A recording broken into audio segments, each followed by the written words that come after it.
사랑하는 형제자매 여러분, 주님의 이름으로 평안을 전합니다. 오늘 우리는 진정한 영향력이라는 깊은 주제를 가지고 하나님의 말씀 속으로 함께 여행을 떠나고자 합니다. 우리의 삶에서 다른 사람의 마음을 움직이고 긍정적인 변화를 이끌어내는 힘, 그 영향력은 과연 어디에서 오는 것일까요? 이 이야기가 여러분의 마음에 깊은 울림을 준다면 잠시 시간을 내어 이 메시지를 주변의 소중한 이들과 함께 나누어 주시길 부탁드립니다. 여러분의 구독과 공유는 단순히 숫자를 늘리는 것을 넘어 더 많은 영혼에게 희망과 위로의 말씀을 전하는 귀한 씨앗이 될 것입니다. 이 나눔을 통해 하나님의 크신 은혜가 우리 모두에게 넘치기를 소망합니다. 이 시대에 하나님께서는 자신을 드러내고 스스로를 높이려는 사람에게 영향력을 주지 않으십니다. 하나님께서는 그분 앞에 겸손히 엎드려 모든 영광을 하나님께 돌립니다. 라고 고백하는 자들에게 영향력을 허락하십니다. 진정한 영향력은 우리 스스로 만들 수 있는 것이 아닙니다. 그것은 하나님께서 다른 사람들의 눈을 통해 우리를 높여주실 때 비로소 생겨나는 신비로운 선물입니다. 우리는 다른 사람이 우리를 어떻게 보는지를 통제할 수 없기 때문입니다. 때로 우리의 교만은 치명적인 무기가 됩니다. 특히 우리가 저는 모릅니다. 라는 말을 하지 못할 때 그렇습니다. 말씀을 전하는 사역자들에게 잠시 이야기하고 싶습니다. 본문에 대해 얼마나 많이 아느냐가 당신을 위대한 설교자로 만드는 것이 아닙니다. 오히려 본문에 대해 무엇을 질문하느냐가 중요합니다. 만약 당신이 어린아이와 같은 순수한 마음으로 모른다는 것을 인정하는 자세로 성경 앞에 나아간다면 당신은 학자와 같은 지혜를 얻고 떠나게 될 것입니다. 하지만 당신이 이미 모든 것을 안다고 생각하는 교수의 자세로 성경을 대한다면 당신은 아무것도 얻지 못한 채 어리석은 자로 돌아서게 될 것입니다. 저는 모릅니다. 이 세 단어의 힘을 기억하십시오. 로마서 8장은 이렇게 말합니다. 우리는 마땅히 기도할 바를 알지 못하나 오직 성령이 말할 수 없는 탄식으로 우리를 위하여 친히 간구하시느니라. 그렇습니다. 우리는 알지 못합니다.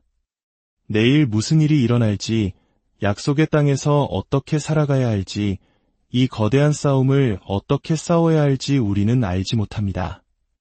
이스라엘 백성은 위대한 지도자 모세를 잃고 여호수아를 따라야 했을 때 그들 역시 아무것도 알지 못했습니다.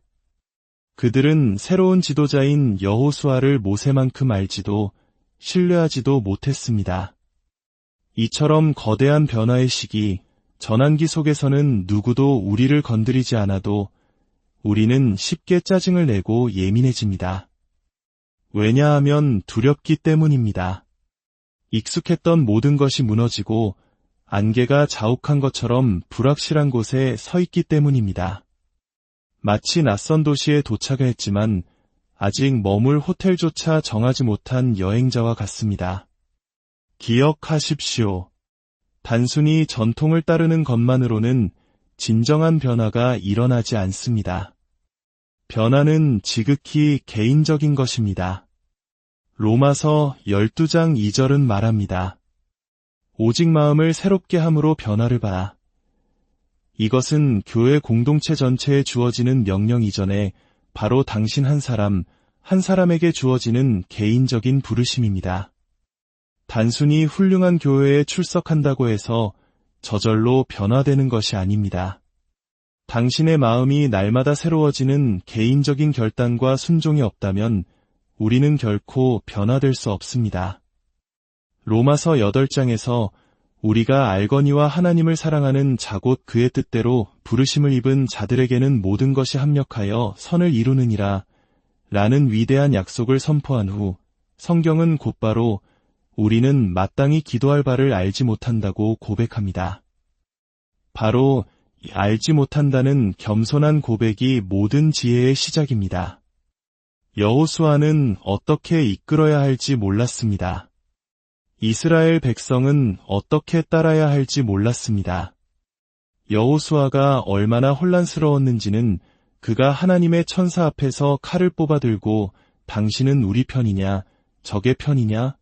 라고 물었던 장면에서 여실히 드러납니다.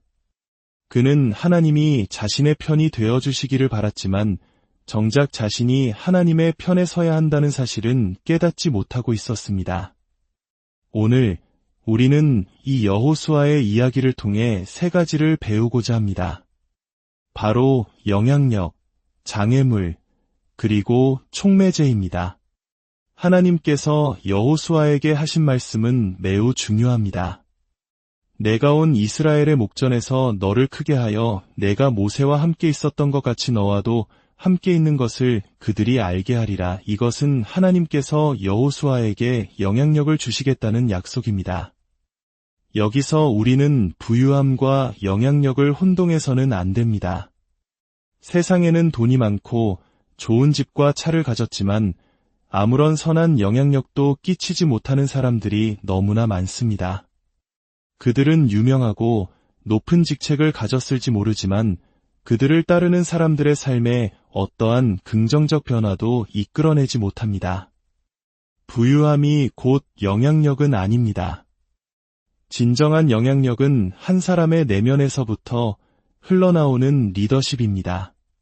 그것은 당신이 하는 말뿐만 아니라 당신의 존재 자체에서 무의식적으로 뿜어져 나오는 향기와 같습니다. 화산에서 흘러나오는 용암처럼 당신 안에서 흘러나오는 그것이 당신 주변의 모든 것을 변화시킵니다. 다른 사람의 결정과 행동, 그리고 결과에 실질적인 변화를 가져오는 힘, 그것이 바로 하나님이 주시는 영향력입니다. 이 자리에 계신 분, 또 이 영상을 보고 계신 모든 분들 중에 영향력이 필요하지 않은 사람은 단 한 명도 없을 것입니다. 당신의 자녀에게, 당신의 직장에서, 당신의 팀원들에게, 당신이 속한 공동체 안에서 우리 모두는 선한 영향력을 끼치길 원합니다. 영향력 없이 무언가를 이끈다는 것은 참으로 비극적인 일입니다. 역사상 위대한 영향력을 끼친 인물들을 생각해 보십시오. 종교개혁을 이끈 마르틴 루터는 부유한 사람이 아니었습니다. 하지만 그가 1522년 소수의 사제들만 읽을 수 있었던 라틴어 성경을 모든 사람이 읽을 수 있는 독일어로 번역했을 때 그에게는 세상을 바꿀 막대한 영향력이 주어졌습니다. 하나님의 말씀이 평범한 사람들의 손에 들려졌을 때 거대한 개혁의 물결이 시작되었고 오늘날 우리 개신교 신앙의 뿌리가 되었습니다. 그의 행동이 수많은 사람들의 행동과 결정, 그리고 삶의 결과를 바꾸어 놓았기 때문입니다. 진정한 영향력은 소리치거나 화를 내거나 잔소리한다고 해서 생기는 것이 아닙니다. 돈이나 선물로 존경을 살 수도 없습니다. 직함이나 학위가 영향력을 보장하지도 않습니다. 온도계보다 더 많은 학위를 가지고 있어도 단 한 사람의 마음도 움직이지 못할 수 있습니다. 하나님께서 여호수아에게 말씀하셨습니다. 내가 너를 백성들의 눈앞에서 크게 하리라. 여기서 우리에게 던져지는 질문이 있습니다. 만약 하나님께서 당신을 높여주신다면 당신은 하나님을 높여드리겠습니까? 시편 기자의 고백처럼 나와 함께 여호와를 광대하시다 하며 함께 그의 이름을 높이세라고 찬양할 준비가 되어 있습니까? 아니면 자신의 똑똑함과 능력을 자랑하며 스스로를 높이겠습니까? 하나님께서는 이 시대에 자기 과시와 자기 홍보에 목마른 사람들에게는 영향력을 주지 않으십니다. 오직 그분 앞에 겸손히 엎드려 자신의 삶에 일어난 모든 좋은 일에 대해 모든 영광은 하나님께 있습니다. 라고 고백하는 자에게 진정한 영향력을 허락하십니다. 하나님께서 당신을 높여주실 때 그분을 높여드릴 것을 기억하는 사람이 과연 남아 있습니까? 이제 두 번째 주제인 장애물로 넘어가 보겠습니다. 하나님께서는 여호수아의 영향력을 세우시기 위해 장애물을 사용하셨습니다. 그것은 바로 요단강의 홍수였습니다. 우리는 종종 하나님께 우리 앞의 장애물을 치워달라고 기도합니다. 하지만 만약 하나님께서 그 장애물을 없애버리신다면 우리는 영향력을 얻을 기회 또한 잃어버리게 됩니다. 당신이 그 장애물에 어떻게 반응하느냐가 바로 당신의 영향력을 결정하기 때문입니다. 여호수아는 과거에 정탐꾼으로 약속의 땅에 들어갔을 때 그곳에 풍성한 포도송이를 보았습니다. 하지만 그는 홍수는 보지 못했습니다. 여호수아기 3장 15절은 요단이 곡식 거두는 시기에는 항상 언덕에 넘치더라 라고 기록합니다. 홍수와 수확은 연결되어 있었던 것입니다. 여호수아가 약속의 땅에 도착한 때는 바로 풍성한 수확의 시기였고 그것은 동시에 요단강이 가장 거세게 범람하는 시기라는 의미였습니다. 제가 이스라엘을 방문했을 때 요단강을 보고는 사실 조금 실망했습니다. 평상시의 요단강은 제가 상상했던 웅장한 강이 아니라 마치 작은 개울처럼 보였기 때문입니다. 하지만 제가 그곳을 찾았을 때는 홍수가 난 시기가 아니었습니다. 지금 당신의 삶은 홍수의 시기를 지나고 있을지 모릅니다. 그리고 주님께서는 바로 이 홍수라는 장애물을 통해 당신에게 영향력을 주시기 원하십니다. 당신이 이 홍수를 어떻게 건너느냐가 당신의 남은 인생의 영향력을 결정할 것입니다. 하나님께서는 모세와 함께 하셨던 것처럼 당신과도 함께 하시겠다는 약속을 증명하시기 위해 의도적으로 이기의 상황을 만드신 것입니다. 하나님께서는 작은 개울을 거대한 강으로 바꾸심으로써 당신의 삶에 그분의 능력을 나타내기 원하십니다. 그러니 이제 마귀를 꾸짖고 문제를 원망하는 대신 당신의 삶에 허락하신 그 홍수로 인해 하나님께 감사하십시오. 그 홍수는 당신의 삶의 위대한 수확이 가까이 왔다는 신호이기 때문입니다. 당신이 이 장애물을 어떻게 다루느냐에 따라 당신은 상상 이상의 영향력을 가진 사람으로 서게 될 것입니다. 만약 당신이 이 요단을 건너지 못한다면 당신은 결코 약속의 땅에 있는 가나안 족속, 히위 족속, 여부스 족속을 정복할 수 없을 것입니다. 당신의 미래 전체가 바로 이 홍수를 어떻게 건너느냐에 달려 있습니다. 여호수아는 자신이 이미 가봤던 곳으로 백성들을 인도하고 있었습니다. 지도자는 자신이 가보지 않은 곳으로 사람들을 이끌 수 없습니다. 그는 평상시에 요단강을 건너는 데에는 익숙했지만 홍수가 범람하는 요단강은 처음이었습니다. 그에게는 오직 내가 모세와 함께 있었던 것 같이 너와도 함께 있으리라는 하나님의 약속 하나뿐이었습니다. 하지만 한 가지 다른 점이 있었습니다. 과거 홍해에서는 모세가 지팡이를 내밀자 바다가 갈라졌습니다. 그러나 여호수아가 요단강 앞에 섰을 때 그는 모세처럼 지팡이를 내밀었지만 아무 일도 일어나지 않았습니다. 하나님께서는 내가 너와 함께할 것이지만 모세 때와 똑같은 방식으로는 일하지 않을 것이다. 라고 말씀하시는 것 같았습니다. 그렇습니다. 당신은 당신의 모세를 따라 하는 것만으로는 당신의 요단강을 건널 수 없습니다. 이제 낡은 나를 버리고 새로운 나로 건너갈 시간입니다. 낡은 자리를 떠나 새로운 자리로 건너갈 시간입니다. 모든 사람이 당신과 함께 건널 수는 없을 것입니다. 어떤 이들은 광야에 자신의 장막을 치는 것에 만족하며 머무를 것입니다. 그들은 안락한 지대를 떠나려 하지 않을 것입니다. 하지만 우리 중에는 너무나 멀리 왔기에 하나님의 약속을 눈앞에 두고 주저앉을 수 없는 사람들이 있습니다. 너무나 많은 밤을 눈물로 지새웠고 너무나 많은 고난을 견뎌왔기에 이제 와서 포기할 수 없는 사람들이 있습니다. 하나님의 은혜는 장애물을 통과하지 않고서는 얻을 수 없습니다. 당신의 앞길을 가로막는 것들은 역설적으로 당신이 앞으로 나아가고 있다는 증거입니다. 강 저편에 젖과 꿀이 흐르는 땅이 없다면 장애물도 없을 것입니다. 기어서라도 진흙탕을 뒹굴어서라도 우리는 반드시 저편으로 건너가야 합니다.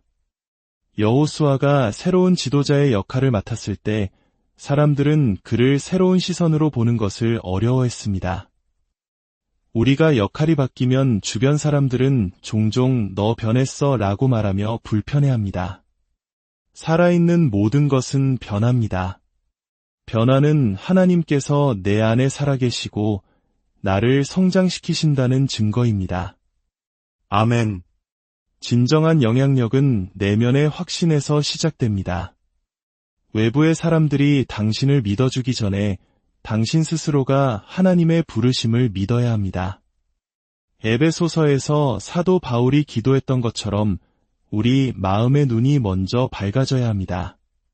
당신의 소망이 무엇인지, 당신의 부르심이 무엇인지 당신이 먼저 알아야 합니다. 하나님께서는 여호수아의 영향력을 사람들 앞에서 높이시기 전에 먼저 여호수아 자신에게 찾아가 그를 확신시켜 주셨습니다. 내가 모세와 함께 있었던 것 같이 너와도 함께 있으리라. 강하고 담대하라. 그리고 나서 요단강의 홍수라는 외부적인 사건을 통해 여호수아의 내면에 심어주신 확신을 모든 사람에게 증명해 보이셨습니다. 오늘 밤 당신은 확신하고 있습니까? 당신이 스스로 확신하지 못한다면 원수는 이미 당신을 이긴 것입니다. 당신이 온전히 설득되지 않은 영역에서는 결코 다른 사람에게 영향을 미칠 수 없습니다. 기억하십시오. 하나님께서 당신의 영향력을 키우실 때 당신의 적들 또한 늘어날 것입니다. 당신의 영향력이 커질수록 이전에는 보지 못했던 장벽과 제약들을 보게 될 것입니다. 작은 개울이 강으로 변하고 범람하는 것을 보게 될 것입니다. 그것은 당신이 다음 단계의 영향력으로 나아가기 직전이라는 신호입니다. 예수님께서도 지혜와 키가 자라가며 하나님과 사람에게 더욱 사랑스러워 가셨다고 성경은 기록합니다. 영향력이 커질수록 따라오는 공격과 반대를 두려워하지 마십시오. 하나님께서는 당신의 영향력의 수준에 맞게 당신이 그것을 감당할 수 있는 내성과 힘을 함께 길러주실 것입니다.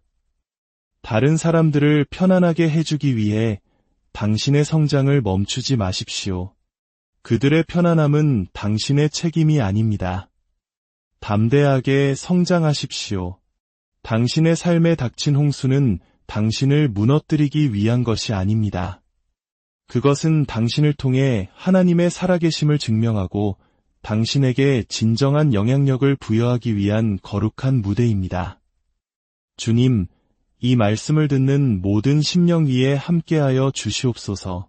각자의 삶에서 요단강의 홍수와 같은 거대한 장애물 앞에 서 있는 이들이 있다면 그 장애물이 끝이 아니라 새로운 시작을 위한 하나님의 계획임을 깨닫게 하옵소서. 두려움 대신 믿음을, 원망 대신 감사를 선택하게 하시고 이 시기를 통해 주님께서 예비하신 놀라운 영향력의 사람으로 굳건히 서게 하옵소서. 우리 주 예수 그리스도의 이름으로 기도드립니다.